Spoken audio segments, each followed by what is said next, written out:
Chapter 18. Screams, I said. Human screams. They sounded far off, but that's what they were. My friends looked at me. All but Marco, who looked away. It was that same afternoon, right after school. We'd gone to the mall. We figured it was the best way not to look suspicious. No one thinks there's anything weird about kids hanging together at the mall. We were at a table in the food court, sharing some nachos. Ever since eating the spider, I'd had a desire to consume lots of junk food to help me forget. You were a lizard at the time, Marco pointed out. Who knows what you heard? I know, I said. I can't stand the thought of what's happening to people down there, Cassie said. She shuddered. It's sickening. We have to do something, Rachel said. Yeah, let's rush right down there, Marco said. Then it can be us screaming. I realized I had lost my appetite for nachos. Marco, you can't just ignore what's going on, Rachel said. Sure I can, he said. All I have to do is remind myself that hey, guess what? I don't want to die. That's it, then? Rachel demanded, outraged. Just whatever is best for Marco? I don't think Marco is being selfish, Cassie said. Just the opposite. He's thinking about his father. About what would happen to his dad if Marco. He's not the only one who's got people to worry about, Rachel said. I have a family. We all do. Not me, Tobias said softly. He smiled his sad, crooked smile. It's true. No one gives a rat's rear about me. I do, Rachel said. I was surprised to hear her say that.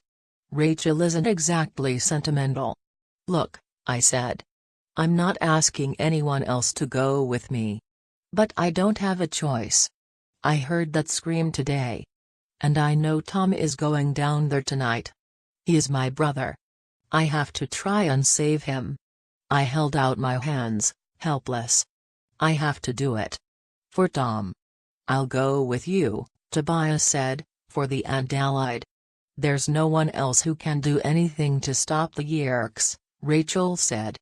I'm scared to death, just thinking about it. But I'm there. Marco looked sick. He gave me a dirty look.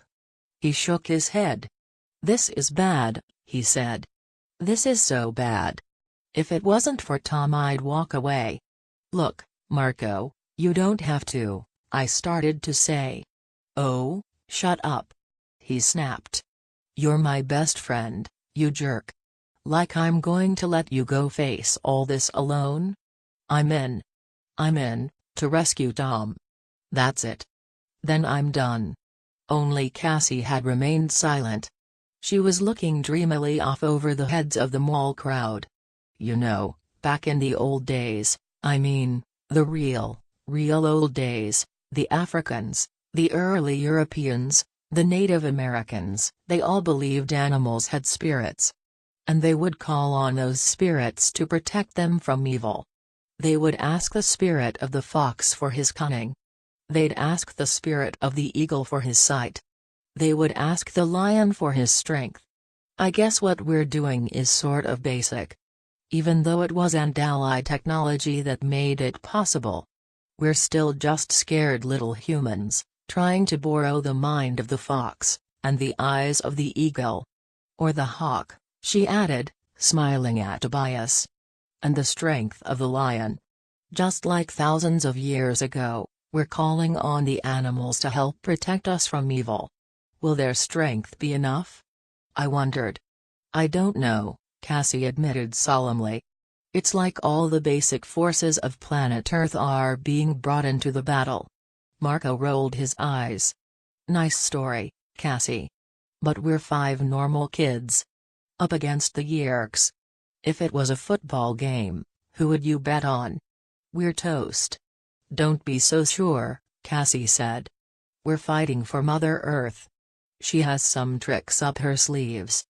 Good grief, Marco said.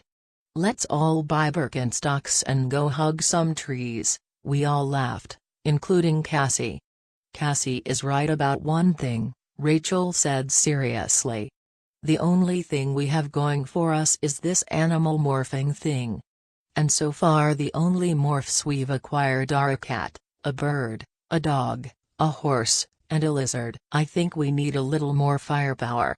We should head for the gardens. We need to acquire more DNA, from some animals that are not going to be easy to acquire. I nodded. Yeah. I don't think the hawk, horse, and lizard team is going to impress the Yeerks. Rachel's right. I think we have to head to the gardens. We need to get some help from Mother Earth's toughest children. I looked to Cassie. Can you get us in? I can get in free, she said. You guys will have to pay, but I can use my mom's employee discount, so it'll be cheaper. Oh, I'm sure we could talk them into letting us in for nothing, Marco said. Just tell them we're Animorphs. Tell them we're what? Rachel asked. Idiot teenagers with a death wish, Marco said. Animorphs. I tried the word out. It sounded okay.